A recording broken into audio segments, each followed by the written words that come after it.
नमस्कार, मैं doctor Manju Ladla, associate professor SK government girls college Sikar. आज का हमारा टॉपिक है व्यवस्थापिका का संगठन, या हम यूँ कहें व्यवस्थापिका के प्रकार। व्यवस्थापिका दो तरह से हो सकती है, या तो एक सदन वाली एक सदनात्मक, या द्विसदन वाली दो सदनात्मक व्यवस्थापिका। अर्थात दो प्रकार पाए जाते हैं, एक सदनात्मक और द्विसदनात्मक। अब ये आती है कि एक सदन होना चाहिए या दो सदन होने चाहिए, इसके ऊपर विद्वानों में मतभेद पाए जाते हैं। कुछ विद्वान हैं जो एक सदनात्मकता का पक्ष लेते हैं, जैसे फ्रैंकलिन है, एबी सेज है, जर्मी बेंथम है। ये कहते हैं कि एक ही सदन होना चाहिए। जबकि हेनरी मैन है, सिजविक है, लॉर्ड ब्राइस है, हरमन फाइनर है, ये कहते हैं कि नहीं, दो सदन होने चाहिए। तो दोनों अपने पक्ष में तर्क देते हैं। तो सबसे पहले अपन ये देखते हैं कि एक सदनात्मक होनी चाहिए, इसके पक्ष में क्या तर्क दिए जाते हैं। विद्वानों का जो एक वर्ग है वो ये कहता है, फ्रैंकलिन जैसा, कि एक सदन होने चाहिए, और एक सदन के पक्ष में ये तर्क दिए जाते हैं। क्या तर्क देते हैं, अपन एक एक देखते हैं। सबसे पहला तर्क ये देते हैं कि जन इच्छा का विभाजन अनुचित है।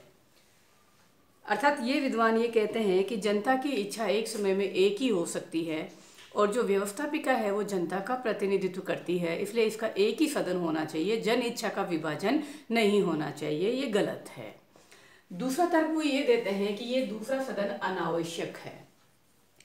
अगर मान लीजिए द्वितीय सदन प्रथम सदन से सहमत है तो वो अनावश्यक है, और यदि वो असहमत है तो ये गलत है। एबी सेज की ये कोटेशन है, क्योंकि पहला सदन जनता का प्रतिनिधित्व करता है, और अगर उसने कोई चीज़ या कोई कानून पारित किया है और दूसरा सदन अगर उसको रिजेक्ट करता है, उसको अस्वीकार करता है, तो ये गलत है, क्योंकि वो जनता की इच्छा का अनादर होता है।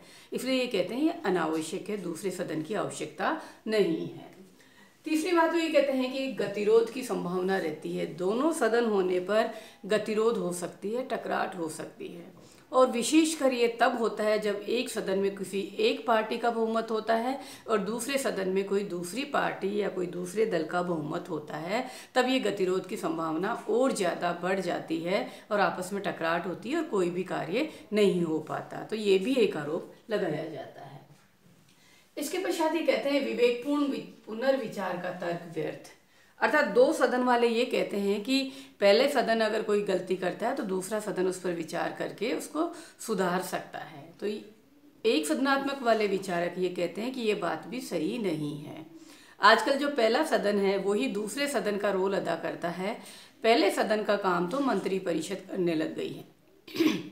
जितने भी विधेयक होते हैं पहले मंत्री परिषद में बनते हैं और मंत्री उसको सदन में प्रस्तुत करते हैं, और सदन उस पर पुनर्विचार करने वाली भूमिका अदा करने लग गया। इसलिए ये भी बात सही नहीं है, व्यर्थ है एक तरह से।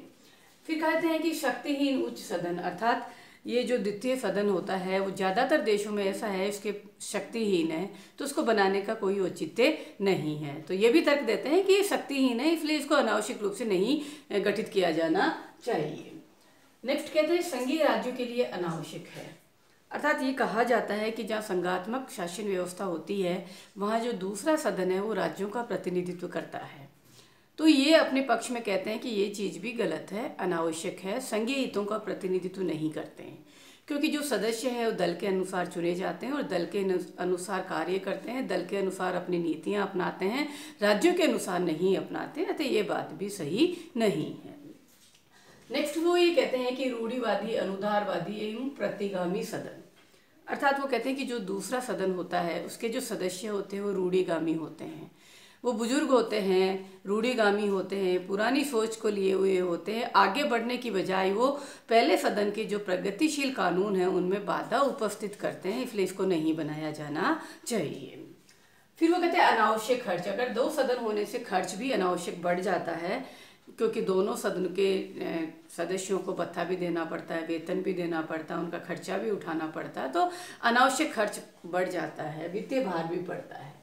विलंबकारी भी है ये प्रोसीजर, क्योंकि एक सदन से कोई विधेयक पारित होगा, फिर दूसरे सदन में भी वही प्रोसीजर गुजरेगा, इसलिए इसमें अनावश्यक विलंब भी होता है, किसी कानून को बनाने में अत्यधिक देरी हो जाती है।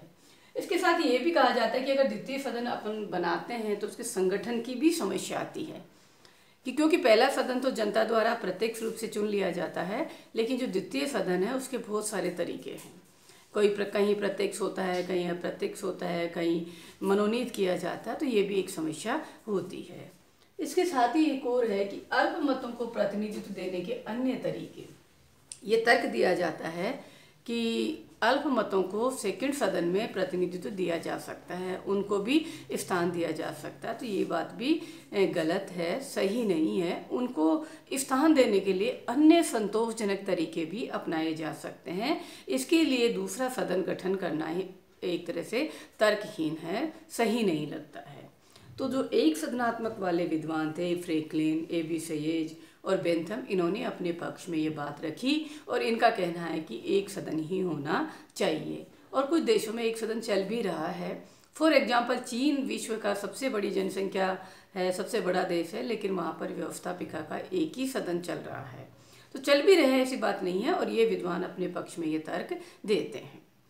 अब अपन दूसरा पॉइंट अपना देखते हैं कि द्विसदनात्मक व्यवस्थापिका, अर्थात व्यवस्थापिका के 2 सदन होने चाहिए।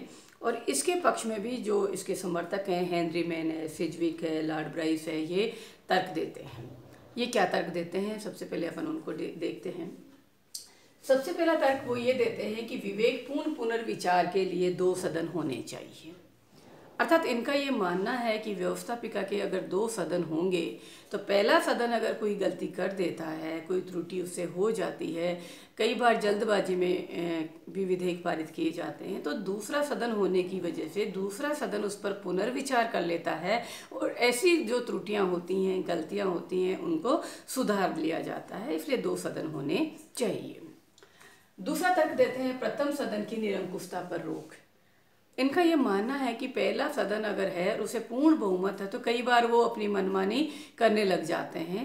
बहुमत के उसके अंतर्गत वो बहुत सारे इस तरह के कानून भी पारित कर देते हैं, क्योंकि कोई रोकने वाला नहीं होता है उन्हें। तो 2 सदन होने की वजह से पहला सदन निरंकुश नहीं हो पाता, मनमानी नहीं कर पाता, अपनी सीमाओं में बना रहता है, इसलिए 2 सदन होने चाहिए। तीसरी बात वो ये कहते हैं विशिष्ट वर्गीय हितों का प्रतिनिधित्व। अर्थात जो ऐसे लोग हैं जो चुनाव नहीं लड़ना चाहते हैं और राजनीति में भाग लेना चाहते हैं, सेवाभावी होते हैं, उनको भी इस द्वितीय सदन में प्रतिनिधित्व मिल जाता है, उनको लिया जा सकता है, यहाँ पर उनको मनोनीत किया जा सकता है, तो उनके हितों का प्रतिनिधित्व भी हो जाता है।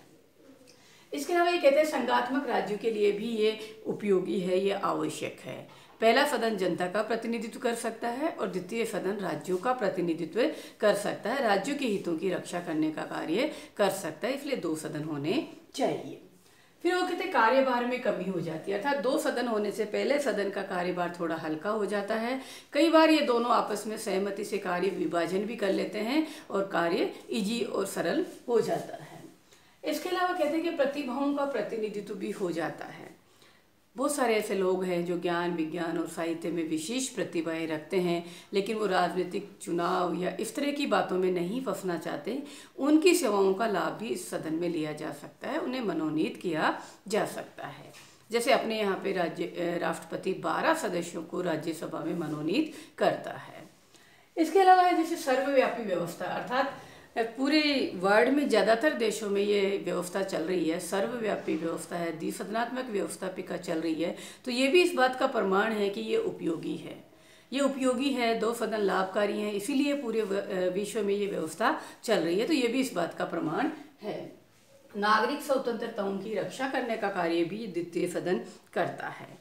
कहाँ करता है? देखिए, जिन देशों में लिखित में मौलिक अधिकार नहीं है, जहाँ न्यायपालिका के पास न्यायिक पुनरावलोकन नहीं है, जहाँ नागरिकों को प्रत्यक्ष रूप से राजनीति में भाग लेने का अधिकार नहीं है, वहाँ पर ये द्वितीय सदन नागरिकों के अधिकारों की रक्षा का कार्य भी करता है, तो इसलिए भी उपयोगी है। इसके साथ आते हैं कार्यपालिका की स्वतंत्रता, अर्थात 2 सदन होने से कार्यपालिका स्वतंत्र रहती है, क्योंकि दोनों सदन ही आपस में कंट्रोल कर लेते हैं एक दूसरे को, तो कार्यपालिका बिल्कुल फ्री रहकर अपना कार्य अच्छी तरह से कर सकती है, इसलिए भी ये लाभकारी है।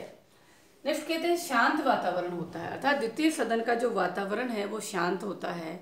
ये तर्क दिया जाता है कि इसमें अनुभवी लोग होते हैं, बुजुर्ग लोग होते हैं, एज्ड लोग होते हैं, तो पहले सदन की अपेक्षा वहाँ दंगे फसाद या उग्र वातावरण नहीं होता है, शांत रहता है और बहुत अच्छी तरह से विचार विमर्श करके निर्णय लिए जाते हैं। इसके अलावा ये भी कहा जाता है कि अनुभवी लोगों का सदन होता है, इसमें काफ़ी एक्सपीरियंस होल्डर्स व्यक्ति होते हैं, तो वो उनके अनुभव का फ़ायदा यहाँ पर उठाया जा सकता है, उनके अनुभव से बहुत अच्छी तरह से डिसीजन लिए जाते हैं, तो ये भी एक प्लस पॉइंट बताया जाता है। फिर कहते हैं जनमत निर्माण में सहायक है। 2 सदन होने की वजह से पहला सदन अगर किसी विधेयक को पारित करता है और द्वितीय सदन में जब चला जाता है तो जनता को पर्याप्त समय मिल जाता है, जनता को उसके बारे में दोनों सदन की राय पता पड़ जाती है और जनमत निर्माण में मदद मिलती है, तो जनता में प्रचार प्रसार हो जाता है विधेयक का, जनता के अपनी राय कायम करने में मदद मिलती है, तो जनमत निर्माण में भी सहायक होता है। इसके अलावा होता है नेक्स्ट की ऐतिहासिक अनुभव भी इस सदन के पक्ष में रहा है। इतिहास को अगर देखते हैं, जहाँ 2 सदन हैं वहाँ बहुत अच्छी तरह से संचालित हो रहे हैं और धीरे धीरे जहाँ एक सदन वाली व्यवस्थापिकाएं थी वो भी 2 सदन अपनाते जा रहे हैं, इसलिए ऐतिहासिक अनुभव भी इसके पक्ष में है। इसलिए ये कहते हैं कि नहीं, व्यवस्थापिका के 2 सदन होने चाहिए।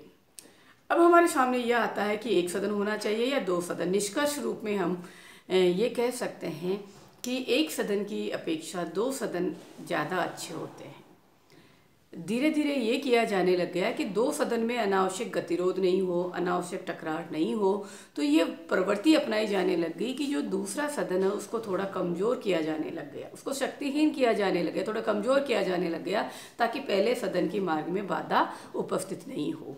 तो दोनों चीज़ें हो गई कि द्विसदनात्मक व्यवस्थापिका भी हो गई, पहले सदन की निरंकुशता पर प्रतिबंध भी हो गया, और कहीं सरकार का कार्य या प्रशासन का कार्य रुके नहीं, इसलिए द्वितीय सदन को कमज़ोर भी किया जाने लग गया। ये वर्तमान ट्रेंड चला आ रहा है और लगभग सभी देशों में द्विसदनात्मक व्यवस्थापिका ही चली आ रही है। चीन को छोड़कर, चीन एक अपवाद है। धन्यवाद।